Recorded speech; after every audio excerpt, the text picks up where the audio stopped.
മെഹനാസും സഫയും തമ്മിൽ വേർപിരിഞ്ഞുള്ള വാർത്ത പലർക്കും വിശ്വസിക്കാൻ സാധിച്ചില്ല. എന്നാൽ സഫ മറ്റൊരുത്തന്റെ കൂടെ ഒളിച്ചോടിയെന്നാണ് മെഹനാസ് പറയുന്നത്.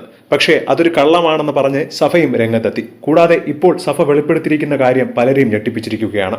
ആദ്യ ഭാര്യ റിഫയുടെ മരണത്തെക്കുറിച്ച് പോലും ഇപ്പോൾ സഫ കുറെ കാര്യങ്ങൾ വെളിപ്പെടുത്തിയിരിക്കുന്നു. താൻ മെഹനാസിനെ ഉപേക്ഷിച്ചത് കുഞ്ഞിന്റെ മുന്നിൽ വെച്ച് പോലും മെഹനാസ് എന്നെ വളരെ രീതിയിൽ ഉപദ്രവിച്ചിരുന്നു. ആണുങ്ങളെ തല്ലുന്നത് പോലെയാണ് എന്നെ അവൻ തല്ലിയത്. നിർത്താതെ ഇടിച്ചു. മാത്രമല്ല വേദന കൊണ്ട് കരയാൻ തുടങ്ങിയപ്പോൾ വീണ്ടും ഇടിക്കുമായിരുന്നു.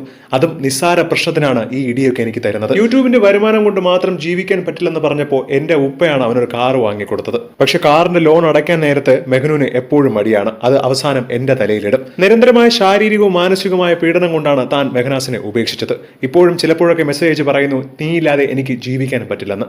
എന്നാൽ 10 മിനിറ്റ് മുമ്പ് വീണ്ടും അവൻ പറഞ്ഞിട്ടുള്ള ഒരു കാര്യം നിന്നെ ഞാൻ കാണിച്ചു തരാം, നോക്കിക്കോ എന്നാണ്. ആദ്യ ഭാര്യയായ റിഫയുടെ മരണത്തെക്കുറിച്ച് ചോദിച്ചപ്പോൾ അവൾക്ക് വേറൊരു റിലേഷൻഷിപ്പ് ഉണ്ടായിരുന്നു എന്നാണ് മെഹ്നു പറഞ്ഞത്.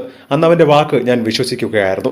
ഇവന്റെ സ്വഭാവം ഇപ്പോഴാണ് തനിക്ക് മനസ്സിലാവുന്നത്. ദുബായിൽ വെച്ച് ഒരു പ്രശ്നവുമില്ലാതെ റിഫ ആത്മഹത്യ ചെയ്യണമെങ്കിൽ അതിൽ എന്തെങ്കിലുമൊക്കെ കാരണമുണ്ടാകും. മെഹ്നു വളരെ ഉപദ്രവകാരിയാണ്. സത്യം പറഞ്ഞാൽ ഒരു സൈക്കോ പോലത്തെ പ്രകൃതമാണ് മെഹ്നു. എന്തൊക്കെ വന്നാലും താൻ ഈ കേസുമായി മുമ്പോട്ട് പോകാനാണ് തീരുമാനമെന്നാണ് ഇപ്പോൾ സഫ പറയുന്നത്. എന്തൊക്കെ കരഞ്ഞ് നാടകം കളിച്ചാലും ഇനി താൻ ഒരിക്കലും മെഹ്നുവിനൊപ്പം ജീവിക്കാൻ പോകില്ല എന്നുള്ള ഉറച്ച തീരുമാനമാണ് ഇപ്പോൾ സഫ എടുത്തിരിക്കുന്നത്.